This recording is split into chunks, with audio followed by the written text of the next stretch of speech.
Mary, Queen of Scots, a time of intrigue and betrayal. Mary was the daughter of James V of Scotland and Mary of Guise, a French noblewoman.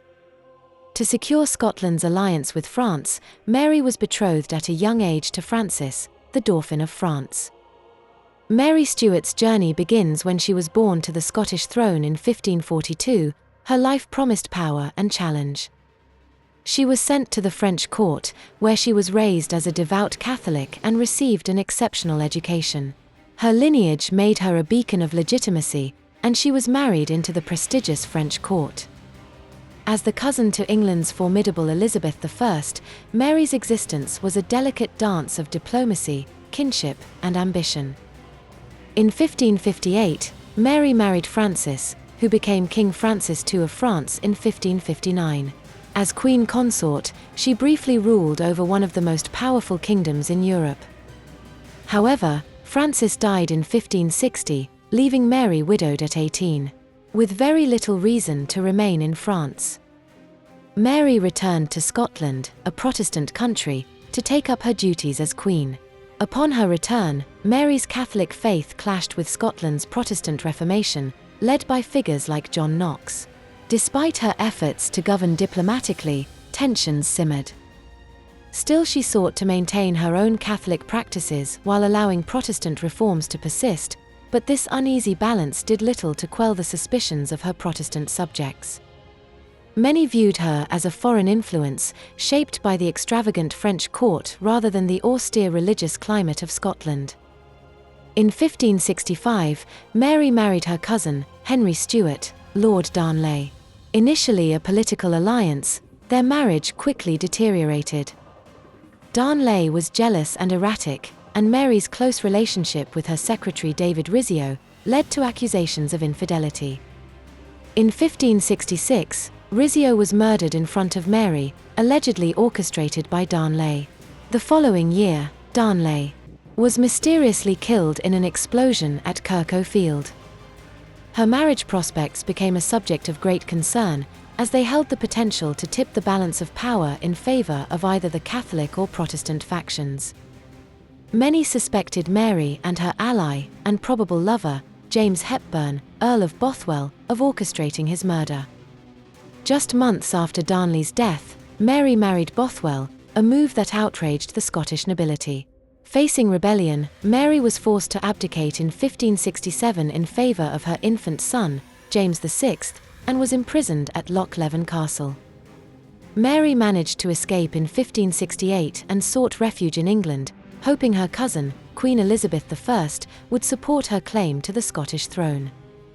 However, Elizabeth viewed Mary as a threat, given her strong claim to the English crown as the granddaughter of Henry VII, daughter Margaret Tudor. Each glance from across the Channel felt like a move in an elaborate chess game of power and survival. As Mary claimed her right to the English throne, she unwittingly sowed the seeds of their discord, with religion as an incendiary backdrop. The bond between Mary and Elizabeth was fraught with tension. Cousins by blood, rivals by throne, their relationship was emblematic of the stormy seas of European politics. Amidst Mary, being a Catholic in Protestant England, the stage was set for conflict.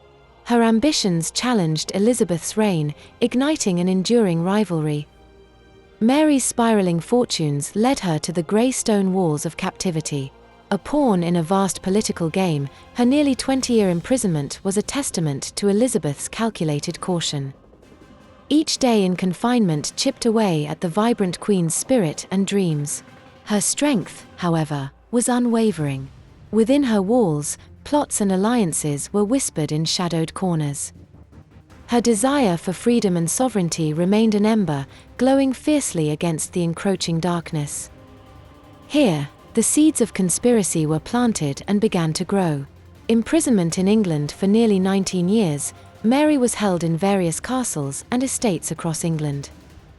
During this time, she became the focal point of Catholic plots to depose Elizabeth and restore Catholicism to England.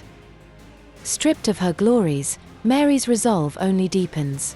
Her captivity fueled resistance, drawing rebels and loyalists to her cause. A daring conspiracy emerges, casting shadows over Elizabeth's reign. The infamous Babington plot, a web of intrigue and letters, threatens to unsettle England's stability.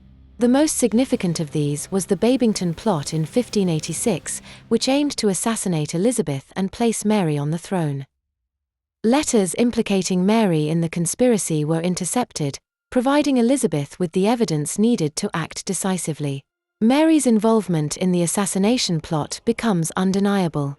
This act, real or construed, becomes the catalyst for her downfall. Betrayal weaves through the courts, an unforgiving force determined to root out dissent and secure Elizabeth's sovereignty, sparing no mercy. Forced from the shadows, the Queen of Scots stands trial, framed by her regal defiance. Before an unsympathetic court, Mary's grace under fire becomes a testament to her enduring will. Her conviction sealed, the wheels of fate and justice turn resolutely toward the scaffold. Mary was put on trial for treason in October 1586. Despite her defense that she was a foreign monarch and not subject to English law, she was found guilty.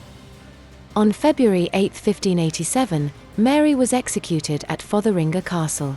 She faced her death with dignity, dressed in red, the color of Catholic martyrdom.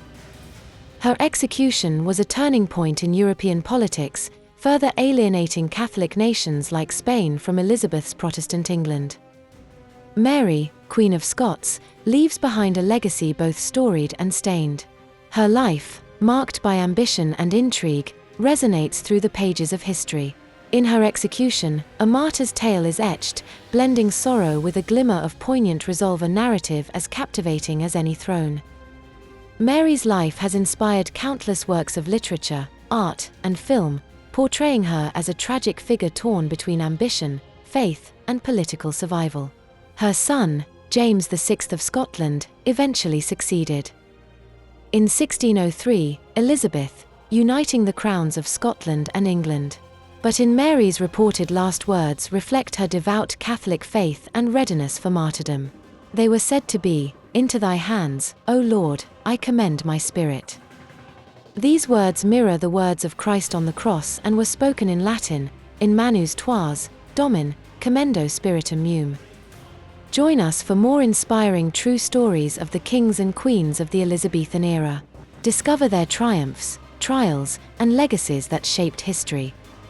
Be sure to come back for more captivating stories that will transport you through time, history, and imagination. Your support means the world, and I truly appreciate every moment you spend watching. Until next time, stay curious, stay inspired, and thank you for being part of this journey.